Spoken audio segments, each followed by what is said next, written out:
There were no countries in Africa before colonization. There was states led by respected traditional leaders. Each state had its own language is equally respected. We were Christians but worshipping God in our own African way. We were not educated but we lived a natural quality life of our choice. Polygamy was our characteristics and identity as we biblically wanted to multiply.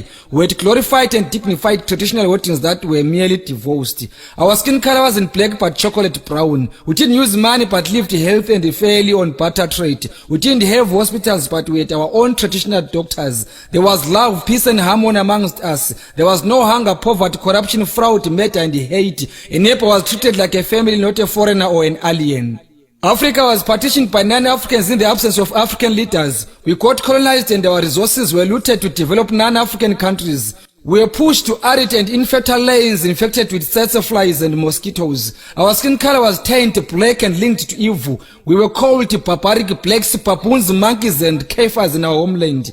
We were embarrassed, humiliated, tortured, harassed, beaten and killed to be depopulated. We were intimidated and forced to spy and expose one another. We were Africans in Africa without rights in their homeland. We were Africans restricted on where to go by non-Africans in Africa. We were slaves in our homeland. Our forefathers stood up and fought. We won and got back Africa to us. We called it independence, democracy and freedom.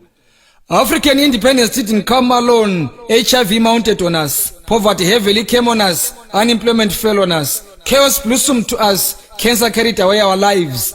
Sanctions were added to us. Now it's hunger, drought, earthquakes and cyclones. Where did we go wrong in Africa as Africans? African countries are all independent from their former colonial masters.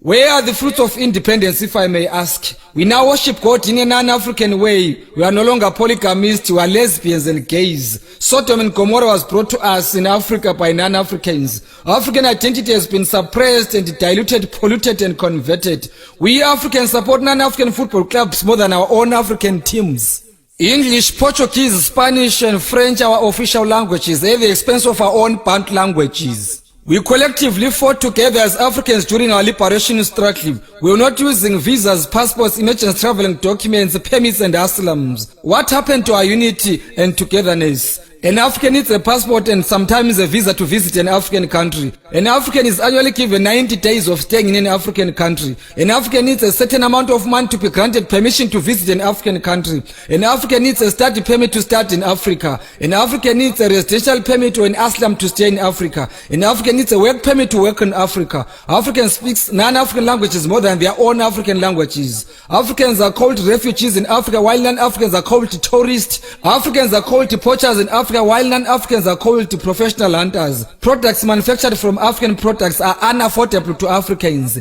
Is this what we call independence in Africa? Why are Africans beggars while we have flora and fauna?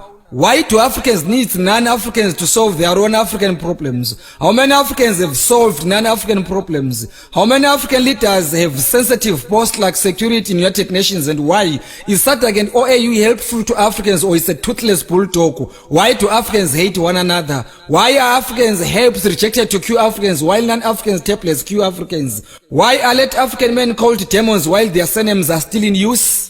Our own traditional healers are now evil. Our own traditional leaders are politicians as puppets. Our traditional herbs are no longer important but useless. Who own businesses in Africa? Who owns land in Africa? Who are investors in Africa? Who is controlling African economy? Why are Africans still living in squatter camps in Africa? Why are Africans migrating to 9 African countries? Why are some African countries sanctioned? Who killed Gaddafi and why was he brutally killed? How far has Libyan economy improved after Gaddafi's brutal assassination? Where is African independence? Cry, my beloved Africa, until all Africans feel at home in Africa. Cry, my beloved Africa, until Africans completely gain total control of their natural resources. Cry, my beloved Africa, until child and human trafficking is over. Cry, my beloved Africa, until human abuse is ironed out. Cry, my beloved Africa, until Bantu languages are internationally recognized. Cry, my beloved Africa, until freedom of speech and freedom after speech prevails. Cry, my beloved Africa, until all African heroes and heroines are honored when still alive. Cry, my beloved Africa, until human rights are respected, not violated. Cry, my beloved Africa, until better life for all arrives to all Africans. Cry, my beloved Africa, until all Africans have decent shelter. Cry, my beloved Africa, until education and health is for free. Cry, my beloved Africa, until all Africans afford decent meals. Cry, my beloved Africa. Maybe our Lord will bless cursed Africa one day. I'm not an African politician, but an African patriotic poet. I'm a patriotic African ambassador through poetry. My message to Africans remains very clear and loud. My message to Africans remains poetic, not political. I'm not against non-Africans, but I advocate for African unity and peace. I won't keep quiet until all Africans wake up, smell coffee, and get united. I am Obed Dube.